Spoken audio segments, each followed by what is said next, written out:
Давайте, у нас есть буквально там, минут 15. Представляю педагогическое сообщество здесь. Я вот конфликты, войны начинаются с конкретных каких-то вот действий. То есть из-за женщин, из-за земли. А вот это сегодняшний конфликт как-то вот начинается и уже продолжается как-то странно. Я впервые увидел 10 лет назад, ровно 28 апреля 2013 года, возглавил делегацию детей, когда работал в сельской школе на фестивале города Анталия, Турции, где единственное вот мероприятие проводится на уровне президента. Вот, на уровне президента, да, таких мероприятий нигде в мире нет, только в Турции проводится. И там были представители 40 стран. Так, из России, вот, город Москва, и мы вот в Верхнеюрьском районе были. И там я увидел делегацию детей с руководителем вот, украинской делегации. И там как педагог я уже сразу заметил, здесь что-то не так. Да? Сразу дети, увидев нас совместно с делегацией России, сразу, сразу москаля, да, мы сразу узнаем вот, то, что мы, вот, наше поколение, мы выросли в советских отечественных фильмах, знаем, что такое москаль. Это не положительное слово, в основном это негативное слово. Да? А вот дети, там были исключительно только 12-13 лет, они уже знали вот слово москаль.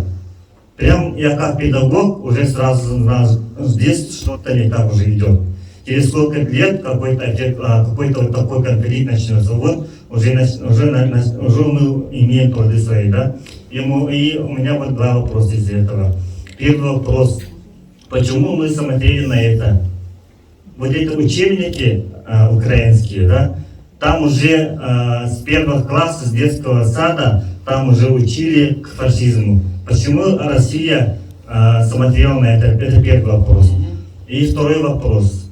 Сократ сказал, Богом данная профессия это только три. Врач, учитель и судья. И остальные профессии это созданные этими врачами, судьями и учителями. В основном учителями.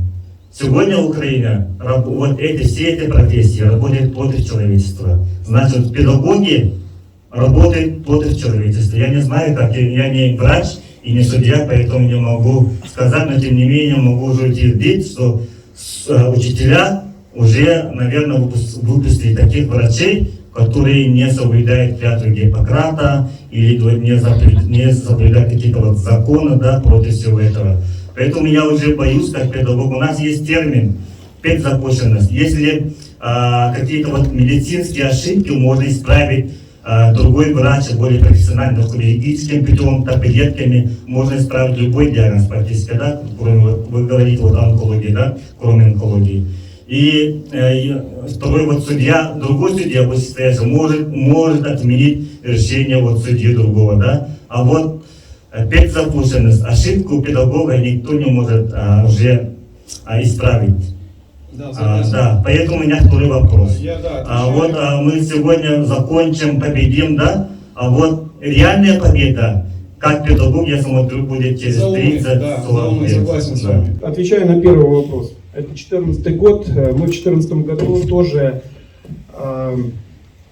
скажем, когда были под Мариуполем, вот у меня под Мариуполем как раз были первые 2 ранения, и я был в подразделении, которое вышло фактически без потерь, то есть у нас не было 200-х ни одного человека, которые погибли бы. Это подразделение было профессиональное из военнослужащих запаса, ну, то есть офицеров запаса. И мы тогда тоже все негодовали, мы офицеры, я тогда был капитаном, и мы такие, ну как так, главнокомандующий принял такое решение? А потом мне очень умные люди это все объяснили. Ну, во-первых, не всегда правильная информация в рамках управления доносится на самый верх. И Владимир Владимирович, уже сейчас принимая решение о начале специальной военной операции, я знаю, что прозвучала еще одна такая фраза. Ему задавали этот вопрос, прямо непосредственно президенту. Он сказал, я на момент 2014 года был недостаточно проинформирован. Это первое. Второе. Он понимал, что вот у нас есть проблем сейчас в вооруженных силах много и так далее. А сколько проблем было в 2014 году в вооруженных силах? У нас некоторые училища военные даже людей не набирали. Просто не набирали курсантов для того, чтобы формировать вот этот правильный самый уровень мотопехоты. И у нас сегодня очень большие проблемы в кадровых частях именно с командованием, с офицерами. Почему это было сделано? Потому что вы правильно заметили, основной из ударов в рамках когнитивной ментальной войны это удар по образованию. И такой удар по нашему образованию был нанесен, и мы считали, что вот эти вот 8 лет мы тоже тратим на то, чтобы усиливать наше образование, в том числе и военное. То есть мы хотя бы хоть как-то начали ликвидировать этот кадровый голод. У нас он и сейчас есть. А были же целые моменты, что проходила реструктуризация военного образования, многие вузы укрупнялись. Например, вы тоже прекрасно как преподаватель понимаете, что если, например, академия, например, Жуковского уезжает из Москвы, то, естественно, большая часть профессорского преподавательского состава не поедет в Воронеж. А это что? Это потеря интеллекта. Это же делалось не просто так, это делалось все специально в рамках оптимизации. И поэтому вот эти вот процессы шли, какие-то процессы удалось за эти 8 лет хоть как-то исправить, хоть что-то исправить. Но Владимир Владимирович просто понял, что дальше, если мы уже не вступим в это, то очищения как такового не произойдет. Поэтому тогда он был не до конца информирован, а сейчас он просто понимал, что если мы не включим какие-то новые механизмы самоочищения, в том числе и кровью, да, то, возможно, победы никогда не будет, и мы будем продолжать разваливаться. Это вот как бы первый момент. А сегодня, и вы правы, потому что сегодня государство должно вкладывать в систему образования, наверное, самые большие деньги. Китай, когда захотел запустить в космос свою станцию, да, он начал с того, что в школе, я хотел, чтобы это вот во многих, если вот кто будет что-то писать по этому поводу, обязательно вот эту проблему обозначьте. Они просто в каждой школе создали кружок космонавтики. И в конечном итоге они сумели отобрать из тех ребят, которые ходили в эти кружки, создать из них будущих космонавтов, конструкторов летательных аппаратов, людей, которые обслуживают технику. То есть они создали целый культурный индустриальный слой. Вот именно тем, что вкладывали в образование. Сегодня в образование надо вкладывать больше всего, потому что как раз мы и проигрывали, потому что они, как раз вы правильно заметили, в образовании, они, это уже ответ на второй вопрос, да, то что они начали ментально своих детей настраивать. И сегодня основная масса молодых лейтенантов, молодых ребят, которые воюют в составе вооруженных сил Украины, они уже не помнят нашу общую историю, она уже вытравлена у них в памяти. И наша задача, это примерно точно такая же задача, как было после Великой Отечественной войны. То есть, когда наши войска зашли на территорию Германии, и необходимо было каким-то образом ментальность людей менять, да, то есть прежде это надо сначала, то есть прежде чем разговаривать с человеком, который тебя не понимает, надо показать свою силу, чтобы он начал тебя бояться и начал тебя слушать внимательно. Надо дать легкий нокаут или нокдаун, чем мы сейчас занимаемся. А после этого формируется в первую очередь пул общественных дисциплин, это история, обществознание, формируются новые учебные программы. И я сейчас тоже выступал по поводу того, что необходимо по Украине создать целую методичку. Ведь я выступаю и перед школьниками, я буду здесь у вас общаться и со школьниками, и студентами, я буду задавать ряд вопросов и буду прямо на них отвечать. И ребята сразу поймут, а да, действительно, Украины не существовало. Но у нас же на уроках истории этого не рассказывают, а они рассказывают. Понимаете, в чем они от нас отличаются? То есть они вот эту геббельсовскую историю, геббельсовскую пропаганду умудряются вбивать в мозги. А мы считаем, что это нас не касается, у нас есть что-то свое, что это нас не касается нас.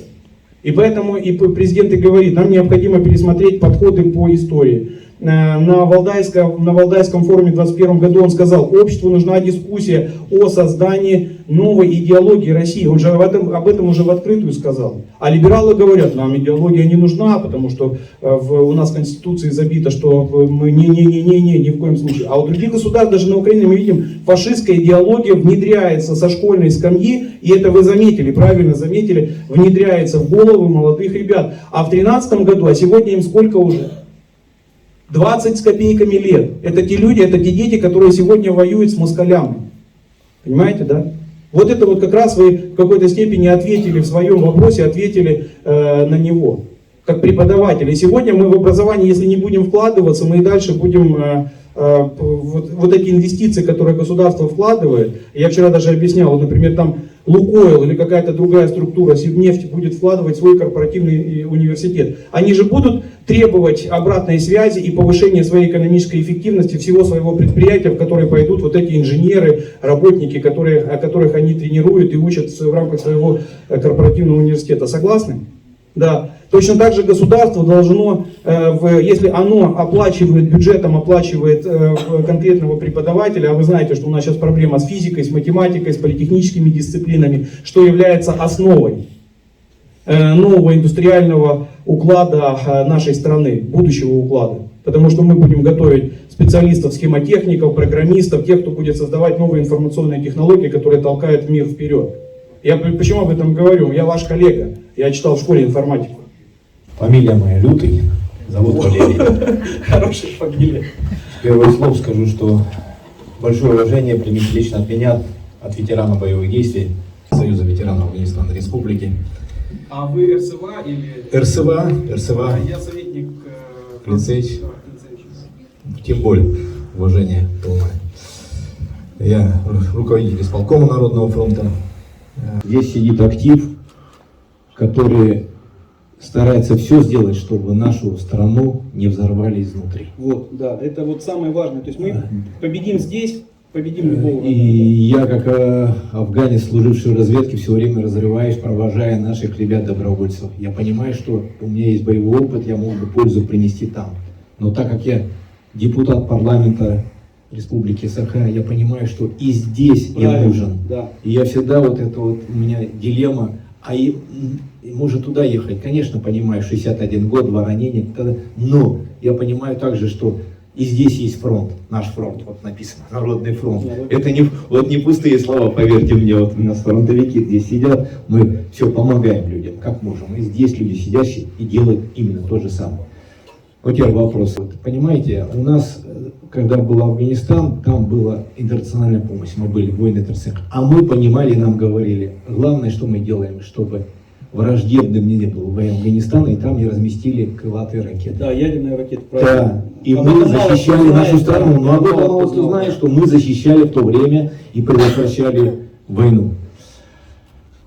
А сейчас специальная военная операция. Но мы это все понимаем, что вот, судя по тому, что мы сейчас видим, все до этого понимали, все знаем, и когда рассказываем, все, мы понимаем, что идет вопрос существования страны нашей Родины, называемой Россией.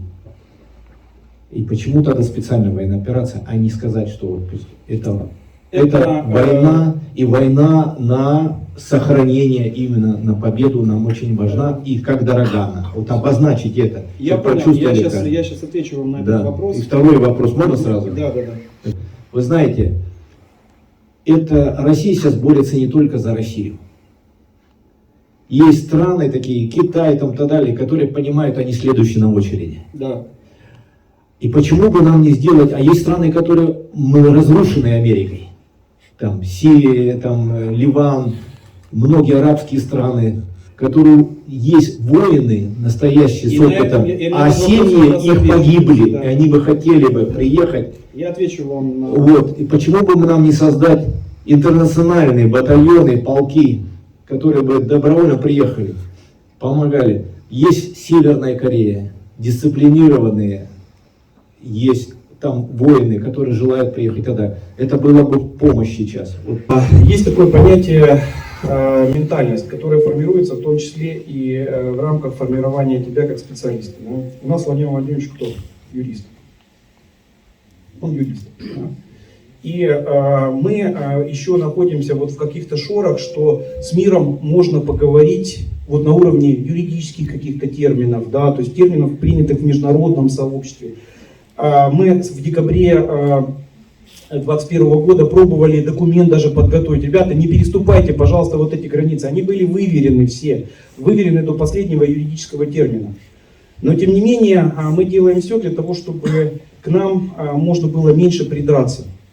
И поэтому это не является войной, а называется специальная военная операция. Хотя по духу, и вы прекрасно это знаете, и мы это знаем в Донбассе, что для нас это ментальная война, это фактически священная война для нас по освобождению нашей Родины от вот этого вот ига, которое 30 лет нам насаждали. И я думаю, что этот термин в конечном итоге он будет изменен. Вот у меня есть какое-то вот такое внутреннее убеждение, внутреннее ощущение, чтобы мы все понимали, что это идет война. И на самом деле это может быть даже и правильно, потому что пугать общество тоже очень сложно. А общество у нас не готово было к такому конфликту. И даже вспомните, что наше общество не было готово к мобилизации еще в июне, в июле. И мобилизация была нужна, но мобилизацию не проводили, потому что понимали, что будет какое-то противостояние в обществе. Поэтому общество должно готовиться к этому поступательно. Вот украинское общество, почему вот эти волны мобилизации провели? Они 8 лет готовились к войне, а мы не готовились к этой войне. Мы не готовились к ней. Общество было не готово. И наша задача в том числе это общество готовить, показывать, что нам сегодня, и чем быстрее мы лавинообразнее закончим, это вот, например, операция 1944 года, 10 сталинских ударов, когда мы лавиной буквально с медиа за несколько месяцев снесли на Украине весь фашистский режим. Вот этими операциями. Мы же фактически за 1944 год ударами освободили всю Украину. То есть не нужны вот эти тактические выдавливания, а нужны стратегические операции. А для этого необходимо, хотим мы или не хотим, определенное количество людей, которые находятся в зоне военных действий. И вот чем быстрее мы это поймем, тем быстрее мы решим эту проблему. И что интересно, что при этом мы людей больше не потеряем, потому что я знаю историю вот этих 10 сталинских ударов, и там было даже запрограммировано, понятно, что война это потеря, а мне говорят вот потери, а мы не, что у нас ежегодно в стране гибнет целый город в автокатастрофах, целый город, 35-40 тысяч человек у нас гибнет только в автокатастрофах. Мы как-то вот на этот момент, как-то вот такие вот моменты не учитываем. Я уже не говорю о других потерях наших людей, там, от неправильного образа жизни, то есть от недоработок в медицине там, и так далее. А здесь вот закладывалось, в каждую операцию закладывалось 4% потерь. И вот 100-тысячная армия наступает, 4% этих людей просто в горниле будет перемолото, в горниле этой войны, но оно будет перемолото в первый день, второй день, когда будет прорыв линии обороны. А потом дальше, когда на оперативный простор выходят наши войска, потери минимальные, но зато максимальные потери для противника. Мы перерезаем тыловые структуры, перерезаем связь, в транспортные коммуникации, все, и противник просто теряется.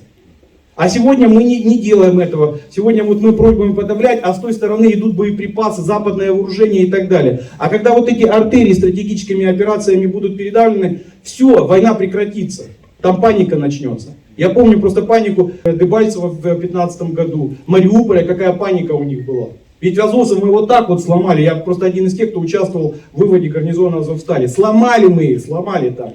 То, что вот они сейчас духовятся и там рассказывают на Западе, какие они крутые.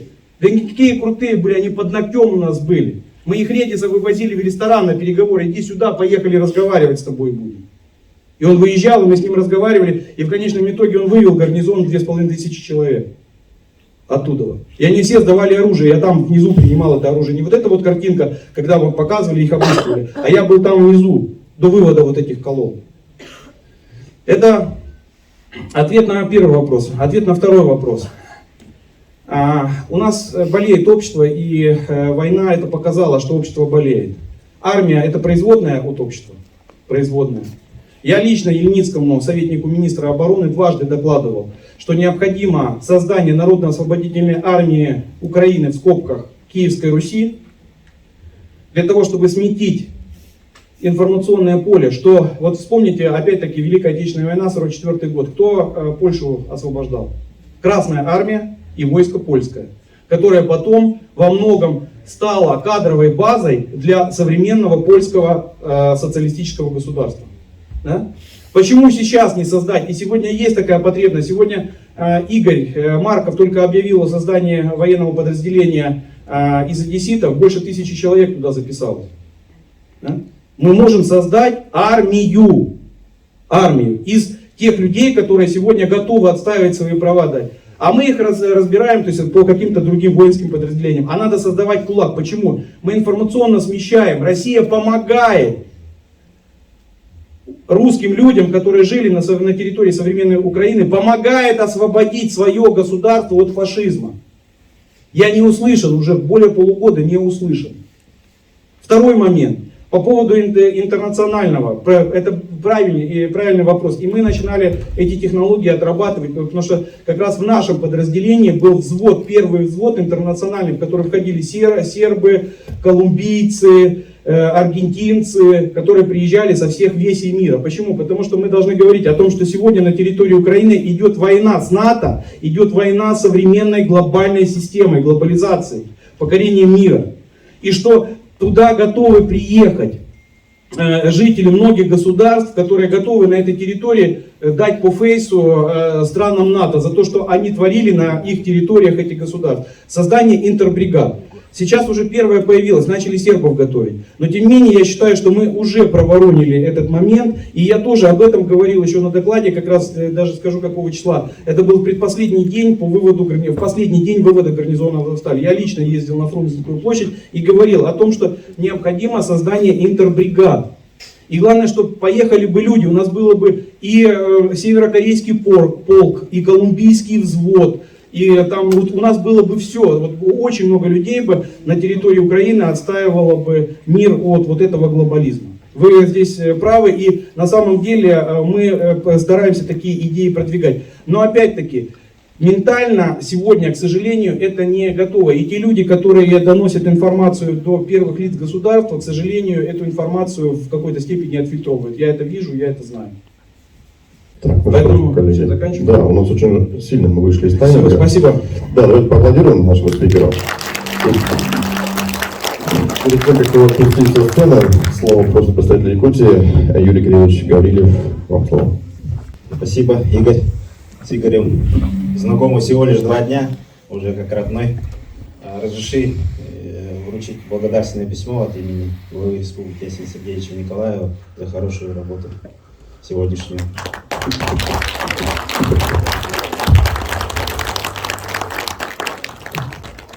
Коллеги, к сожалению, мы убываем с Игорем дальше. У нас очень много встреч сегодня и с учениками, и со студентами, и с добровольцами. Спасибо вам большое и вам успехов в вашей работе, потому что я понимаю, что здесь как раз информационная элита и элита республики. Большое вам спасибо и дай Бог вам всем здоровья и цивильного неба.